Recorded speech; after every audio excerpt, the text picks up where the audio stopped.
Eu sou o professor Lucas, essa é uma aula de filosofia e hoje nós vamos falar sobre vícios, virtudes e justa medida. Essa aula aqui nada mais é que uma aula sobre ética. A ética é uma área da filosofia que estuda aquilo que é bem, aquilo que é o mal, que estuda o que é o justo e o que é o injusto, estuda os valores que estão por trás das nossas atitudes e a ética também estuda os resultados que acontecem depois das nossas escolhas, depois das nossas crenças, das nossas atitudes, das nossas falas. Particularmente, a ética é a área que eu mais gosto da filosofia.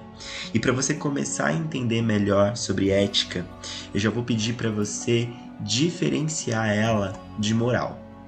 Moral são regras, normas e proibições sociais, né? É um conjunto de coisas que organizam a nossa sociedade. Isso pode estar escrito ou não, tá bom? E a moral, ela é socialmente construída. Tem sempre um pensamento por trás. E não existe só uma moral. Existem várias morais.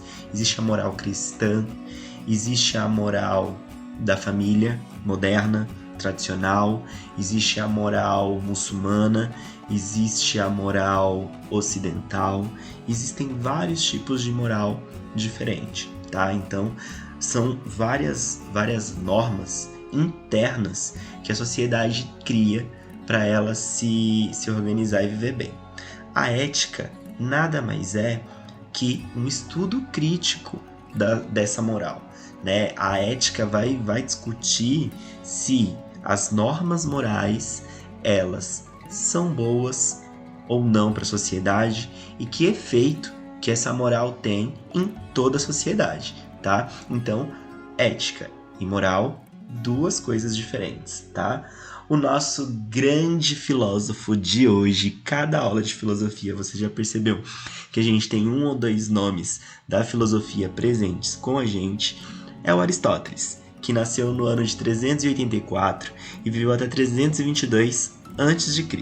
O Aristóteles, ele estudou um pouco sobre ética, a gente vai conhecer um pouco desse estudo, tá? E a gente também vai falar sobre um conceito, uma expressão muito importante no estudo aristotélico. A gente vai falar da expressão justa medida, que também pode ser interpretada como meio termo. Bom, para começar, Aristóteles usa uma palavra diversas vezes. É a palavra virtude, que não é só ele que usa, mas os filósofos que vieram antes dele usam também bastante, tá? A palavra virtude, para os gregos, né, o pessoal lá da época do Aristóteles, para os gregos, virtude significava qualidade, fazer alguma coisa de forma excelente, né, usar o seu corpo, a sua alma e a sua inteligência ao extremo. Já para quem falava a língua latina, né, por exemplo, os romanos, acreditavam que a virtude nada mais é que a sua capacidade e a sua força para você fazer algo. Para quem fala latim, quem falou latim no passado, virtude vem de virtus, que é uma palavra que nasceu também da palavra vir, que significa virilidade, tá bom? Juntando a definição grega da definição latina, a gente tem o que a gente entende hoje como virtude, né? O que é ser alguém virtuoso?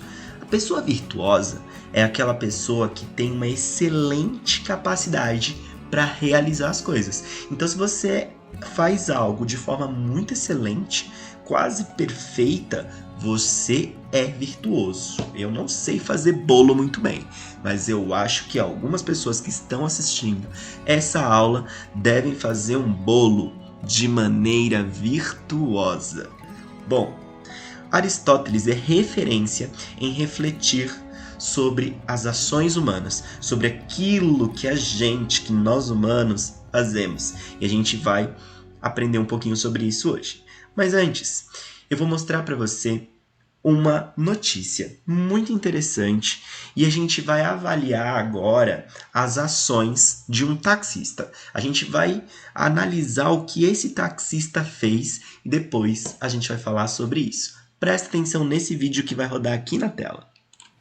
E o espírito de Natal pegou carona em um táxi de Las Vegas. O motorista encontrou uma pequena fortuna em dinheiro no banco de trás do carro e devolveu ao passageiro desatento.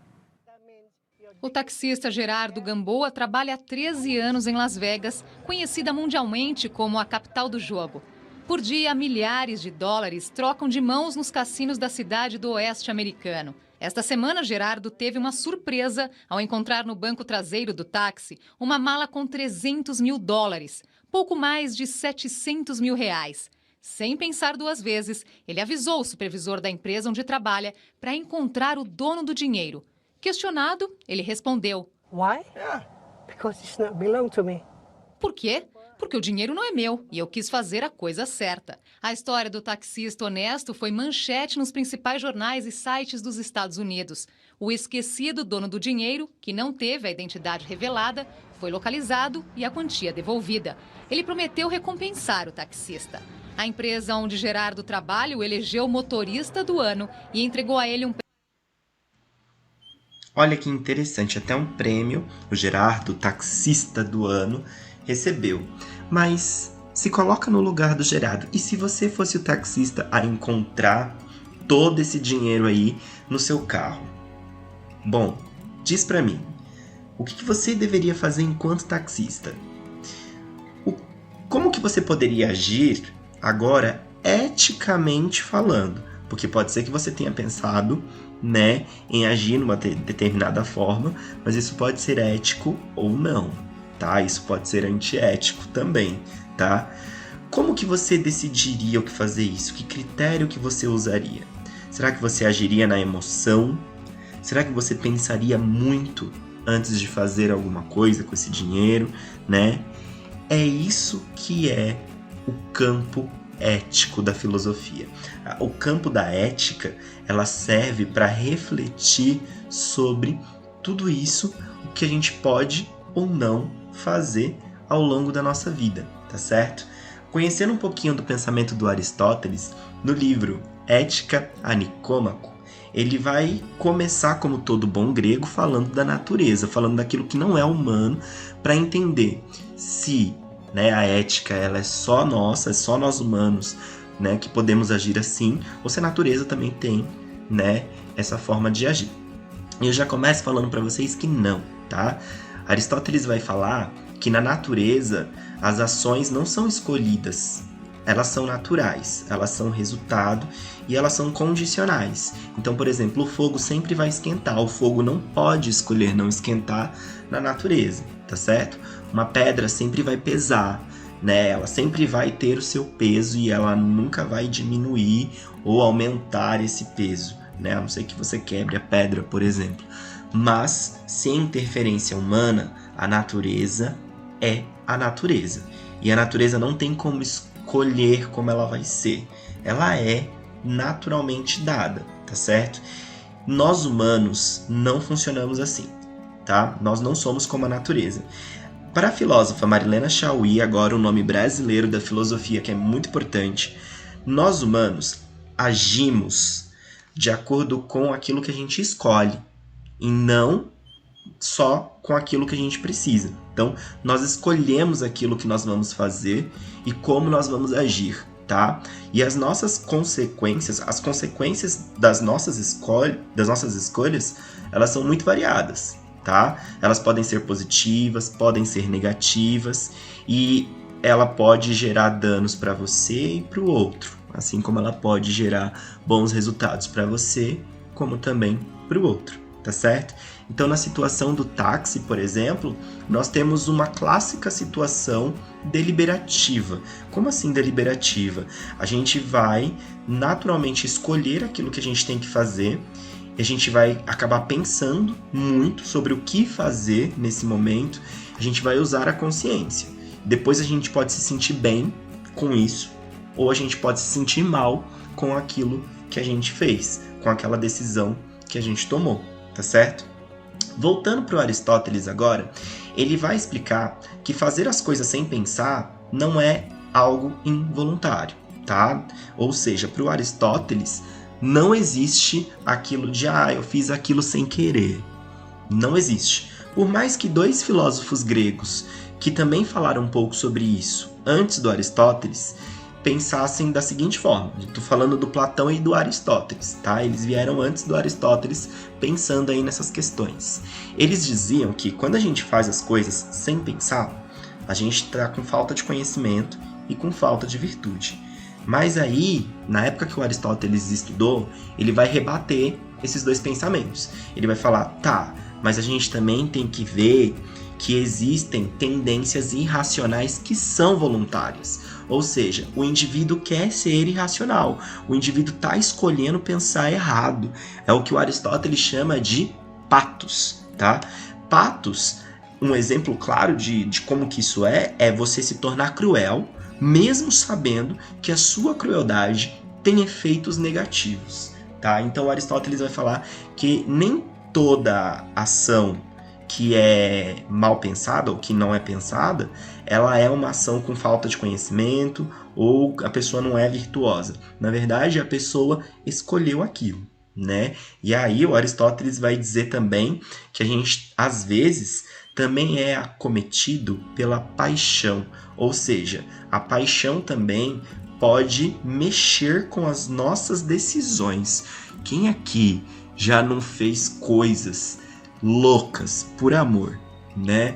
Só que paixão aqui não tem só esse significado, tá? Paixão também significa um prazer, quando você quer realmente sentir algum prazer, seja ele físico, psicológico, ou também paixão significa fugir de algo que te dói demais, tá? A paixão em si, ela pode interferir nas suas decisões, tá? Então, por exemplo, quando você não quer realmente ficar perto de uma pessoa porque essa pessoa te faz ficar depressiva, te faz ficar mal, te faz ficar triste, né? O sentimento, essa paixão que você está carregando, ela vai interferir nas suas ações, tá? Nas suas decisões. Você pode ter decisões racionais, como, por exemplo, sair de perto dessa pessoa. Ou você pode ter uma decisão irracional, como cometer um suicídio, tá? Então, isso, né, e cometer um suicídio, em alguns momentos pode até ser um patos, porque a pessoa sabe que ela vai machucar outras pessoas, que ela vai morrer, ela sabe de tudo que é ruim, mas ela tá fazendo aquilo porque ela tá sendo fortemente pressionada pela paixão dela. Olha como a ética é uma área bacana de pensamento, hein? Pro Aristóteles, a gente tem que se educar. A gente tem que se educar para a gente dominar a paixão e para a gente dominar também a nossa irracionalidade, né? E a gente ter total controle sobre aquilo que a gente vai decidir, aquilo que a gente vai fazer e como a gente vai agir, tá bom? Bom, o que é a ética, então? Para que a ética serve? A ética, ela serve para a gente refletir sobre a nossa prática, sobre as nossas ações. Ela nos ajuda a pensar no que fazer, como se comportar e blá, blá, blá. Qual é o resultado da ética? A ética gera felicidade, meu. Ela faz você ter uma sensação de vida realizada. E para o Aristóteles isso é muito mais importante do que riqueza material, do que honra, do que inteligência. Sabe por quê? Porque dinheiro, honra, inteligência só serve para as pessoas alcançarem felicidade, tá? E o comportamento ético, ele já resulta automaticamente uma sensação do que? De dever cumprido, de fazer bem feito, tá bom? Bom, vocês devem ter percebido que parece que a gente está falando da gente, do nosso cotidiano. Mas, gente, o Aristóteles já morreu há muito tempo, tá? Mais de 2.500 anos que o cara foi embora. E vocês perceberam como isso é tão atual, como isso ainda mexe com a gente ainda hoje, um pensamento que veio com Aristóteles, mas que tantos outros filósofos ao longo de muito tempo na filosofia também foram pensando, tá bom? Cuidado com o desequilíbrio. Aristóteles vai falar que a gente está cercado, a nossa vida está impregnada de vícios. Os vícios são coisas que a gente faz exageradamente ou coisas que a gente decide não fazer também de modo extremo, tá? As coisas que tem de mais e de menos na nossa vida, tá? Como, por exemplo, tem gente que come demais. Cuidado, isso não é bom. Tem gente que pratica exercício demais. Cuidado, isso também não é bom. Tem gente que não come quase nada. Isso não é bom. Tem gente que não pratica nada de exercícios. Isso também não é bom. Tem gente que tem muitos sentimentos positivos, né? E às vezes elas também não percebem, né, as pessoas que estão ao redor dela e que prejudicam ela. Tem gente também que tem sentimento negativo demais, tá? Então, seja de forma sentimental ou de forma física, a gente tem que tomar cuidado com os nossos excessos. Porque se a gente tiver excesso ou ausência demais de alguma coisa no nosso psicológico ou no nosso físico, a gente vai ter vícios, tá? E esses vícios, eles vão fazer com que você tome decisões muito ruins, tá? Então, o que mais faz com que nós tomamos decisões ruins na vida são os nossos vícios, tá certo? Então, Aristóteles, ele vai falar que a gente não pode fugir de tudo, nem exagerar em tudo, tá? A gente tem que tomar, pensando hoje, né, num contexto mais contemporâneo, trazendo essa discussão para a nossa vida, por exemplo, tem gente que vê televisão demais, tem gente que não vê também nada de televisão e é desinformada, né? Mas tem gente também que quase não enxerga de tanto que tá na televisão, ou que não consegue nem mais pensar por si próprio, porque depende da internet, depende da televisão para pensar. Tem gente também que não consegue fazer mais nada na vida porque fica jogando o tempo todo. Tem gente que foca demais na bebida alcoólica, né? Tem gente que também já está rendida ao cigarro.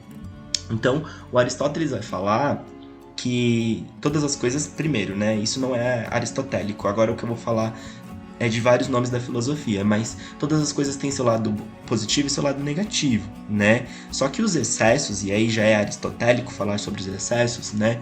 Eles precisam ser controlados. Você precisa ter controle da quantidade de coisas que você está fazendo e do quanto você está fazendo isso, tá?